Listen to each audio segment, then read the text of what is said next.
Good morning. Welcome to another edition of ICommunicate. I'm your host, Mark Altman, and founder and trainer, coach, consultant, speaker at Mindset Go. Great to be with you here this morning. And got a great topic for you today. We're going to talk about the concept of a partnership, but we're going to frame it in a very different way than you might expect. And there's a couple of things that have got me thinking about this. You know, we're in a year where hopefully many of you are doing a lot of self-reflection about your job, about your relationships, key relationships in your life, about your career path, about your passion, about what's missing in your life. And hopefully there have been a lot of opportunities to self-reflect. And what I'm thinking about is how to find that ideal partner. And I have two frames of reference to give you. And first, I want to talk about an interesting concept that many of you are familiar with. I have just recently learned, and it's called pre-Cana. And I'm Jewish, but this is a Catholic, from my understanding, this is a Catholic tradition where when when a couple is preparing to get married, they attend some marital counseling, which is called this pre-Cana. And they actually kind of go through this process of get to know each other a little bit and get to understand different things about each other. And when I was first told about this from one of my Catholic friends, I thought to myself, that's fabulous. Because when you think of how most relationships materialize, regardless of the type of relationship, but we'll call it, a partner relationship, whether it's male or female or whatever, you get to know someone, you build friendship, you build trust, you fall in love, and then all of a sudden you decide to get married, perhaps. And then when you decide to get married, so many things, perhaps not until you actually get married, get introduced into the mix that you really haven't had to think about prior to marriage. And it could be how you're going to raise your children, what kind of parents you're going to be, how you value money and how you spend money and how you save money. It could be different styles of communication and how you apologize and how you fight and how you learn to support one another and meet each other's needs and how you each feel heard. I mean, the list goes on and on. But part of the problem is that once you get married, those things start getting explored after you get married in many cases, which is one of the many reasons that lead to such a high divorce rate, right? So this pre-Cana, to me, made a lot of sense because there's some understanding and assessment in a deeper dive into getting to know each other and what could derail the relationship and possibly the marriage, and where you're not going to solve everything, you could at least vet out some of the concerns and truly understand if the relationship in marriage is meant to be, and if you are truly the right fit for one another. So I'm thinking about partnerships, right? I'm thinking about the different kinds of partnerships we have in the world. And we certainly have relationship partners, and we have business partners. And I have been in situations throughout my career where I have evaluated going into business with different people. And I actually have a very full, specific due diligence process. And due diligence implies it's very formal and structured, but it actually, so much of my due diligence process is really getting to know the other person and their wants and needs and their goals and their drivers and their passion, and really understanding if our personalities, our leadership styles, our communication styles are in sync, and if we would actually be good. And so I've done this several times, and even the people who I found that I wouldn't be a great partner with, or they wouldn't be a good partner for me, we've ended up building a friendship, and we have a better understanding of one another, so it's a good process. And we see a lot in business, just like we see a lot in relationships, where business partnerships can fail and fall apart. And sometimes they fall apart because they weren't set up for success to begin with. Sometimes they fall apart because circumstances change, people evolve as human beings. That goes for marriage as well, or intimate relationships. And then people's wants and needs and desires change. And so relationships sometimes fall apart for those reasons too. So ideal partners, like, have you ever taken a step back and thought about it from this mindset, right? If I had a magic wand and I could produce a dream partner for you, a dream business partner or a dream significant other partner, what would that partner look like? How would that partner act? How would that partner think? How would they complement you? How would they be like you? How would they be different than you? Right? There's lots of questions. On the surface, you might have some quick answers that come to mind that are valuable and make sense. But if you really had the opportunity to describe your ideal relationship partner, business partner, whatever, you'd really have to give it some thought. So, what was really interesting about this concept of partners is a conversation I had with my youngest son, Cole, the other day. He's 14 years old. And he and my oldest son, Marcus, have decided to enter into a fantasy football partnership. Now, for those of you who aren't familiar with fantasy football, I want to make 2 points before you stop listening to the show and thinking, I don't like fantasy football, I don't do fantasy football, I don't need to listen to this. So first of all, I want to just give a quick 20, 30-second explanation of what fantasy football is if you're unaware. Fantasy football is a game that you get to pretend you are the general manager of a mythical football team. And as general manager, you are given an amount of money to pick certain players under a salary restriction where you get to bid on certain players, or there's some versions of fantasy football where you draft certain players and you take turns picking. But the bottom line is you get to pick your own team. And then your success in picking that team is dependent on the success of the players you pick. And you compete with different people each week and you go head to head. Ultimately, there's a playoffs and there's a championship. And in some cases you can win money, in some cases there's no money. But the bottom line is fantasy football is a game where you compete with somebody else. Now, so my two sons, who are 11 years apart in age, 25 and 14, have ventured into a partnership together. And the partnership is not going well at all. And so I've heard from both of them on what the problem is with the partnership. And it occurred to me as I asked my 14-year-old, I said, well, let's take a step backwards for a minute. If you are picking a partner for anything, whether it be fantasy football, let's say you're entrepreneurial and you want to start a business, a project in school. I mean, how often do we see in high school and college teachers and professors pair people together to work in teams and partners and so on and so forth? So I said, Cole, so what would be some characteristics of a dream partner for anything? And this is what he said, and I'm going to read you the answer, and this is going to be the foundation for the rest of the show. Because remember, this is coming from a 14-year-old, has very little to do with fantasy football specifically yet. But I just want you to think of the things that he rattled off of his ideal partner. So this is what he said. Number one, they respect my opinion and actually take the time to listen and understand it. Number two, defer recognition. Now, he did not use the word defer. I replaced what he said. But he said, actually, doesn't always take credit, defers recognizing their own achievement, and they would recognize my achievements. Three, he says, we have clear expectations in jobs about who is doing what in the partnership. Four, they calmly share their feelings in moments of disagreement. Five, when we have discussions and meetings, both people come prepared. Six, neither side places blame on the other and works to a problem-solving conclusion. Seven, what are different strategies and approaches that each of us use to solve problems so we're not using the same resources? Okay? 8, they ask me to do things and don't tell me to do things.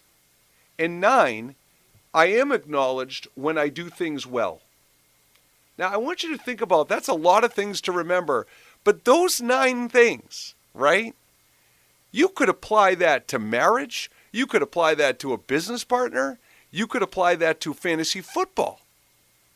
But they make so much sense.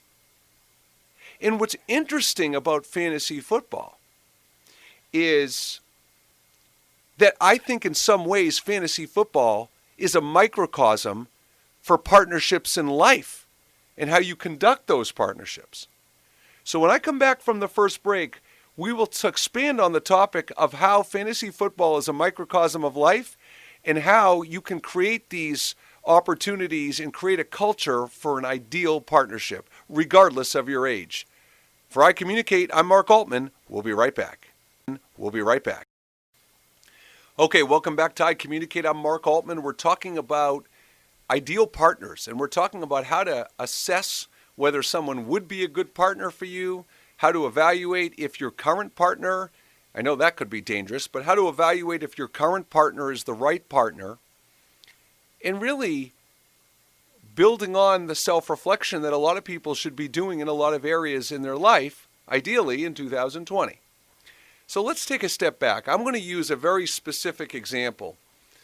And I'm a huge sports fan, as all of you know.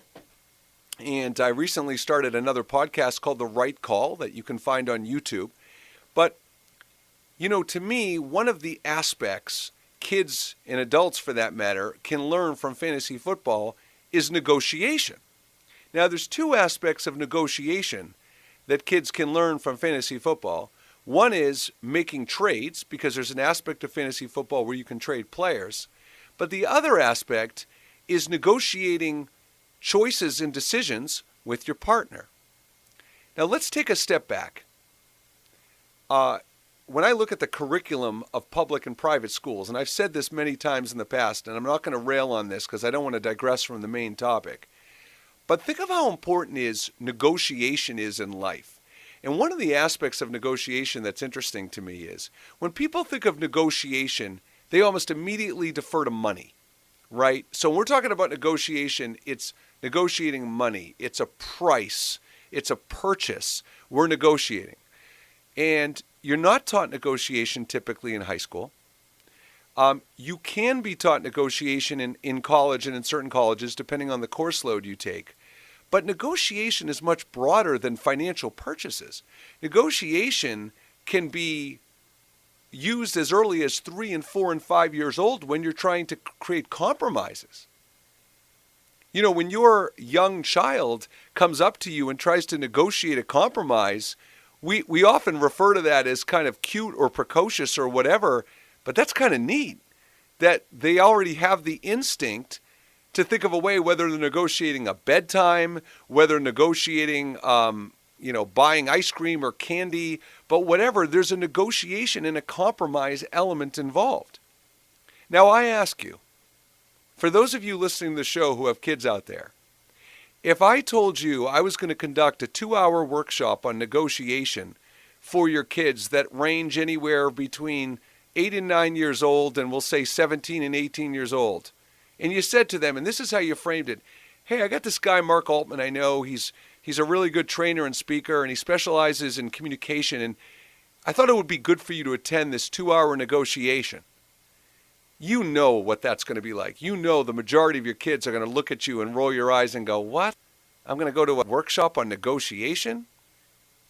Most of them probably wouldn't be all that interested and wouldn't understand why they even need to go. But now, if you ask them, well, wait a minute, before you decide whether you want to go, do you use negotiation at any point in your life? And then they started to recognize and understand that they use it when they're trying to decide where their friends are going to go for the weekend, what activities they're going to play in the backyard, what PlayStation games they're going to choose, what fantasy football trades they're going to make. They use it all the time, right? So this is what I mean about fantasy football. You're learning something experientially without even realizing you're learning it, and you're actually practicing traits in a fun way that you would use. So, to me, when you're trying to build an ideal relationship at any age level for any purpose, you've got to know how to negotiate not only purchases and money, but negotiate compromises. You've got to negotiate feelings. You've got to negotiate, how time is going to be spent. And it just applies everywhere. And I think what we see in the workplace a lot when it comes to leadership and negotiation is it's so hard for people to speak up for what they want and need. But very often people look at things in a very black and white way where it's either one way or it's the other way. And there's a lack of critical thinking often involved to look at not only a compromise, but look at a way where both sides can feel heard, both sides can feel like they've been understood, and a negotiation doesn't have to equal an outcome of both sides. It can often mean that each side just has a better understanding of the other, but ultimately someone has to have their side be the chosen decision. But see, this is one of the things about negotiation that I think is critical, and that's the win-loss aspect of negotiation. So a lot of times, not only do people refer to negotiation as a purchase or something involving money, it's like one side has to win and one side has to lose. Now, I'm a huge fantasy football guy myself. I do multiple leagues. It's my outlet to have fun with people in my life and friends and colleagues and so on and so forth. And when I make a trade with someone, I've said this repeatedly, I'm not rooting for the other person in the trade to lose out.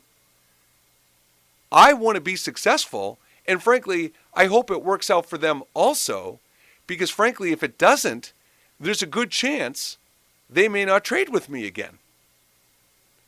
So see, there's an aspect of negotiation where you may have negotiated what you perceive as a victory for yourself, but if it works out in a detrimental or negative way to the other person, then your short-term victory in the negotiation may be a long-term failure because the other person actually lost.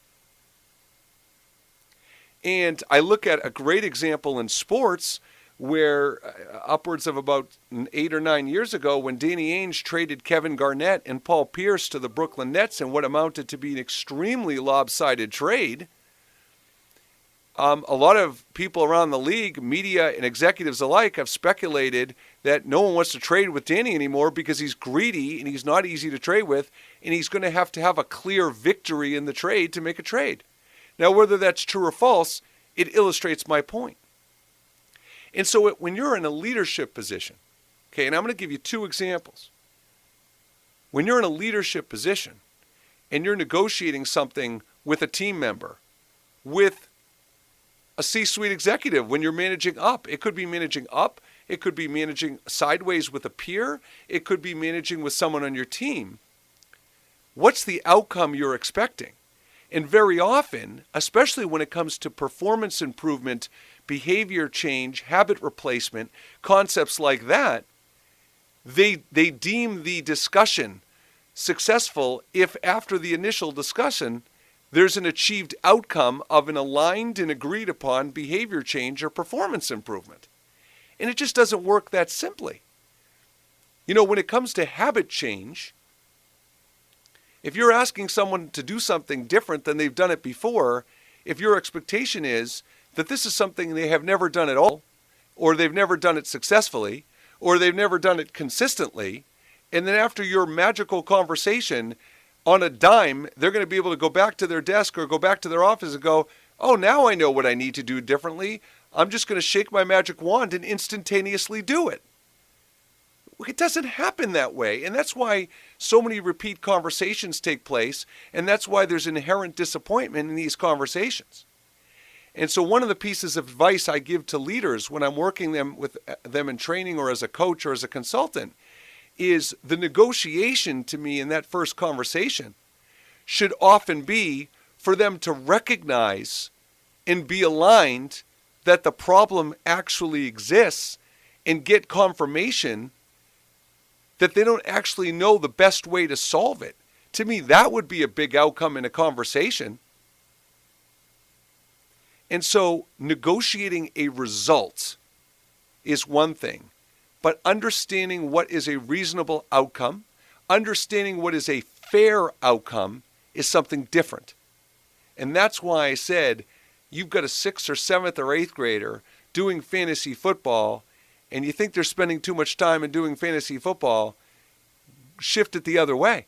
Look at all the different lessons you can extract, they can extract from fantasy football, and it's multiple talking points and conversations in a way they already see the applicability of it,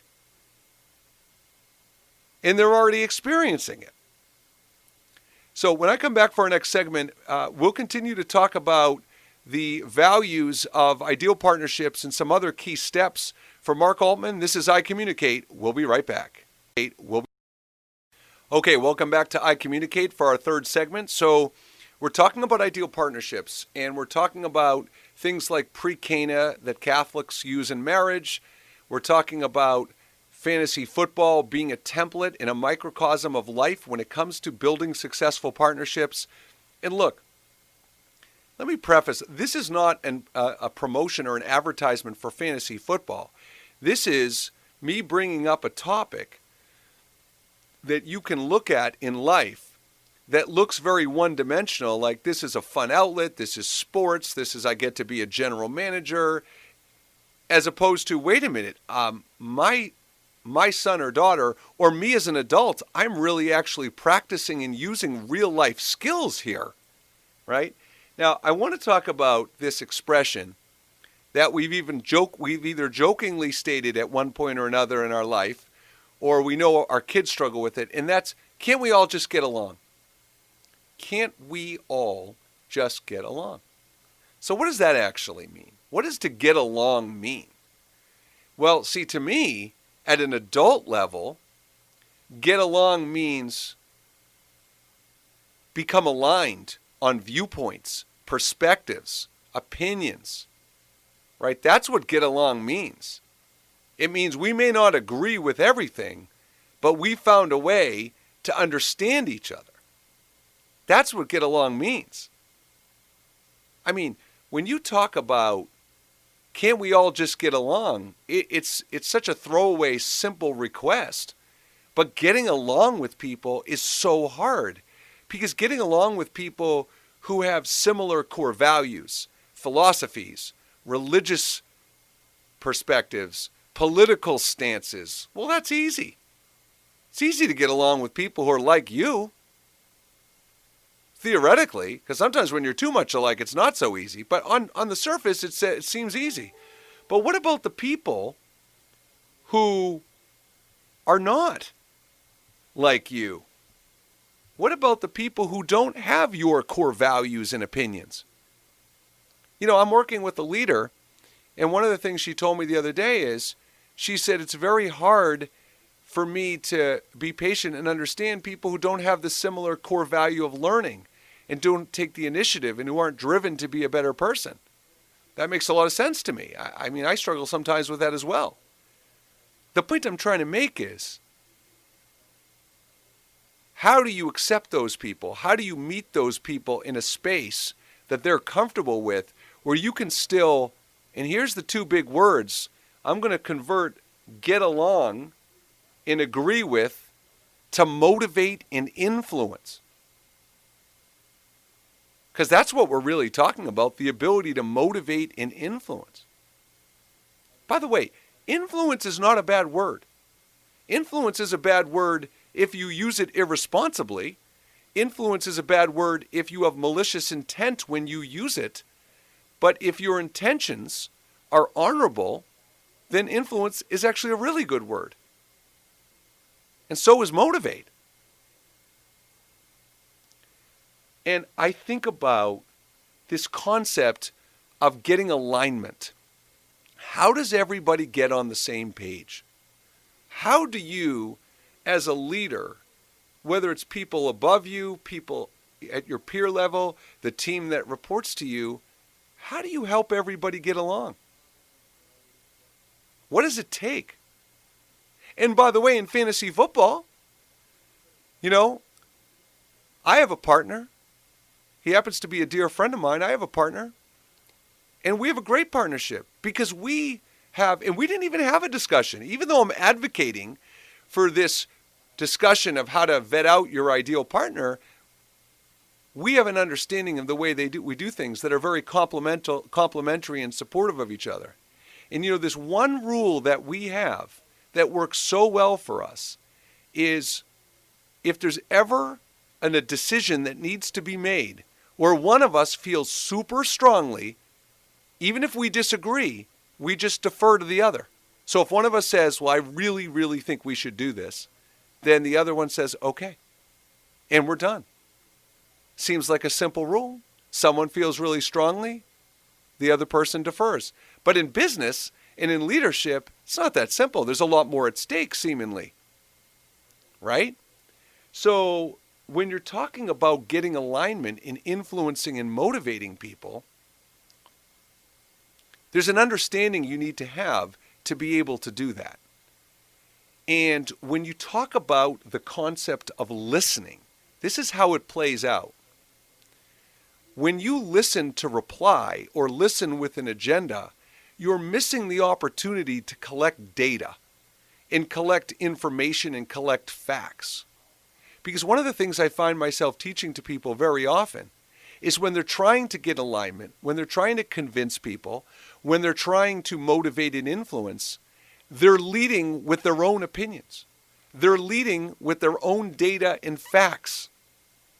But they haven't actually taken the time to understand the obstacles that are in the way of influencing and motivating the very people they need to get alignment with.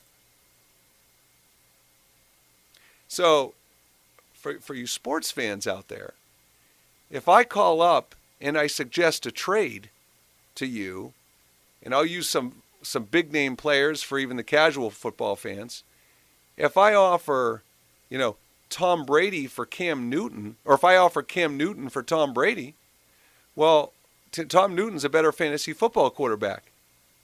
So if I initiate the conversation with Cam Newton for Tom Brady, and the person's like, well, I wouldn't do that, my response is, okay, no problem. So how far off are we? What do you think the difference is? So I go into curiosity mode. I ask questions. I want to know what I'm up against. I want to know if we actually can reach alignment on this. I want to know the other person's perspectives. So why, when we're attempting to get buy-in, to influence and motivate, why do we lead with our own stuff before we've captured from the audience we're presenting to or talking with what their fears are, what the obstacles they see are, what the concerns they see are, why they don't see this as a priority, why they don't see this as an urgent matter.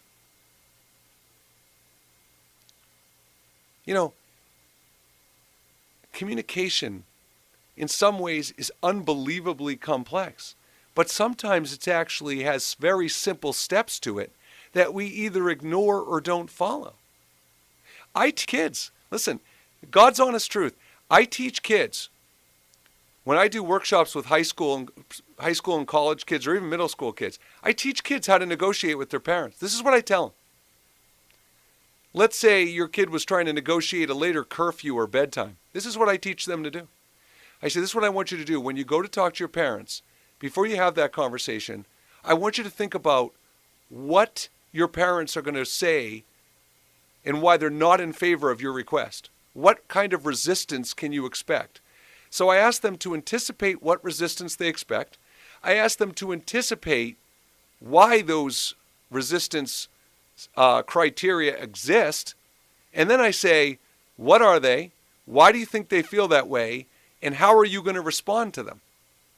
That's how I teach kids to go talk to their parents and influence their parents. Right? And then I ask them to start the conversation by saying, listen, I really would like you to consider extending my curfew from 10 to 11 or from 11 to 12. But before I give you my reasons, would you be willing to share why you wouldn't be willing to do that? Right? So, look, folks, this isn't brain surgery, but there's some finesse here.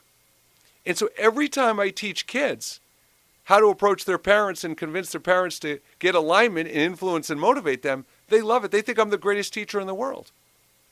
But see, the thing I figured out about human beings is that how you frame learning, how you frame experiential learning, how you make it applicable for how you can use it in their life, that's what it's all about. right? And so think of what I just described. Step one is, what are the obstacles? Why do they exist? And how will you respond to them? Step two is ask the person to confirm what you think to be true. This is not a kid-parent thing. This is a sales thing. This is a leadership thing. This is a team-building thing. This is a conflict resolution thing. I mean, for God's sakes, it's all of those. Simple concepts that kids practice every day, that adults use and can learn, period. Okay, we'll be back for our final segment. I'm Mark Altman for ICommunicate. We'll be right back. Okay, welcome back to our final segment of ICommunicate. I'm Mark Altman, and just a couple of housekeeping notes to get out of the way. People ask me often what Mindset Go does, and we help people become more confident and effective communicators. My running joke is that when learning and development people or C-suite executives or HR departments are sitting around their office, they're not sitting there going, we need more confident and effective communicators. So they might recognize that some people need help with communication skills, but framing it as confident and effective communicators can be a bit nebulous at times. So ideally, we're really helping people in three areas: emotional intelligence, conversational intelligence, which is how to have meaningful conversations when it comes to preparing for the conversation, executing for the conversation, and the debrief and follow-up to the conversations. And then generational intelligence, which is adapting your communication style to the 5 generations inside and outside the workplace with all the relationships in your life. So look, if you're having a problem at your company, whether it's leadership, sales, team building, culture, conflict resolution, change management, you name it, I can almost guarantee you it stems from a communication problem. And that's where I come in. So anyway, a little bit about what I do. But back to our topic around ideal partners. So look, in the very beginning of the show today, I gave you the list. The problem with the list is I bet when you heard that list, you probably said, yeah, that makes sense. I understand. But the question is, how do you actually confirm and verify that people know how to do this? Now, certainly in the case of a marriage or a significant other, you've ideally in many of these areas spent time understanding people and weaknesses. So for instance, you look at respects and listens to opinions. Well, if you've spent a significant amount of time with someone, I would imagine you have a pretty good understanding of how good they are in respecting and listening to other people's opinions, right? And so that one's an easy one.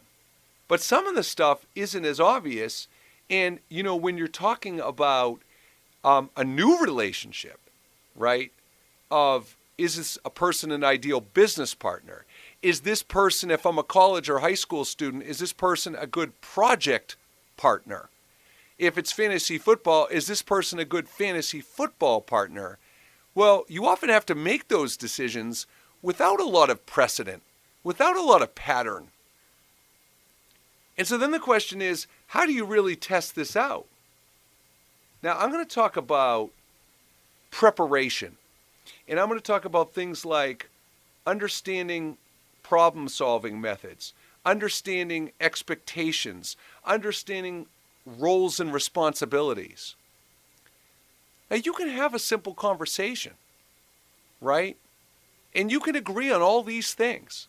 But what it ultimately comes down to is, prior to the partnership, you can agree on how things are going to be done. But then what happens once the partnership's in full force and then there's an agreement? And you said, well, I thought you were going to be the one to figure out what players we should pick up every week. And you say, well, I did. I made a couple of suggestions. And the other person says, well, I thought you were going to put more time into it than that. Well, there you go, right out of the bat. So when you define roles, responsibilities, and expectations, it goes much deeper than that. That's why expectations is so polarizing, that my rules of expectations are Expectations are only okay if they're articulated clearly and agreed upon. But the problem is, to really get clear expectations, you have to go a little bit deeper than surface level, or else in many cases you're going to be set up for disappointment. If I tell you my expectation is to develop your team as a leader, and you're like, okay, well, that was my expectation too. But we know damn well that I have very specific ideas and approaches and strategies I want you to implement when you develop your team as a leader. So then when certain people don't develop in the way you and I both had intended, then comes, well, what happened? And now I start articulating specific expectations about how you were going to do it that I didn't bother to share with you initially, and then hence the communication breakdown. So setting expectations, a lot of you out there are like, oh no, I do a good job setting expectations. I think if you ask the people that report to me that I do a very good job setting expectations, well, the question I would ask you is, okay, I'll take your word for it, but if you do a good job setting expectations, I would imagine you're not having to have a lot of repeat conversations with me, with people about tasks or projects or performance issues or policies or procedures or habits or things like that. Because if you were doing a good job setting very, very clear expectations, the need for repeated conversations wouldn't be there. So it's a very broad word, and so much communication breakdown happens because of unclear expectations. Now look, one of the things I want you to take away from the show today is I want you to evaluate certain things that you do or that your children do that are discussion worthy, that you can figure out a way to apply and tie in to make it interesting for them. So think of certain things you do at work. Think of if they do similar things. I mean, look at Fortnite, for God's sakes. I used to talk to my youngest son all the time about there's some things in Fortnite that are valuable to learn, about how to work with other team members and things like that. Kids are doing things every day that align with things that you do every day, that would open up great points of discussion on how they would handle certain situations, what choices they make, why they approach things the way they did if they've already happened. And you can find some bonding on things you never thought would be that you could bond over.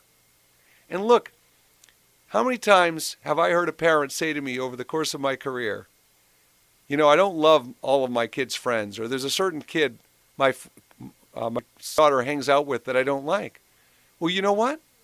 Most parents will tell their kids, you know, I don't like Billy or I don't like Mary. But instead of saying what you don't like and giving them parent speak, why don't you ask them about their friend selection process in the first place? Why don't you ask them why they actually like that friend, what they get from that friend, what's reciprocal in that relationship? And you don't have to use big words like that. That's not my point. But it's an opportunity to really understand how your kids make decisions and why your kids make decisions. And as I've said so many times, there is so much symmetry between parenting and leadership.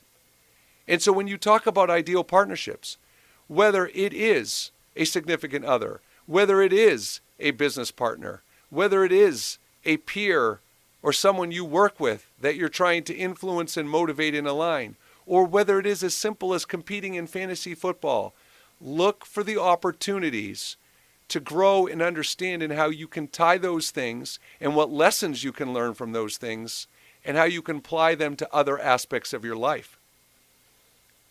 And the last thing I want to leave everybody with today is recognition and acknowledgement. I mean, for God's sakes, start recognizing and acknowledging anybody and everybody. From the cashier in the supermarket who smiles and pretends to be nice to you, to a senior citizen that you pass in an aisle who you want to cheer up their day, you know, to someone that works for you, to a son, to a daughter, to a sister, to a brother, to a husband, to a wife, to a boss, to an employee, anybody. There is just not enough recognition and acknowledgement going around. Extend compliments every opportunity you get. It's very, very motivational, as opposed to saying nothing at all or being demotivational. So that's going to do it for this edition of ICommunicate. Thank you again for tuning in. Ted, thank you for the great job you do as the producer. I'm Mark Altman. We'll see you next time.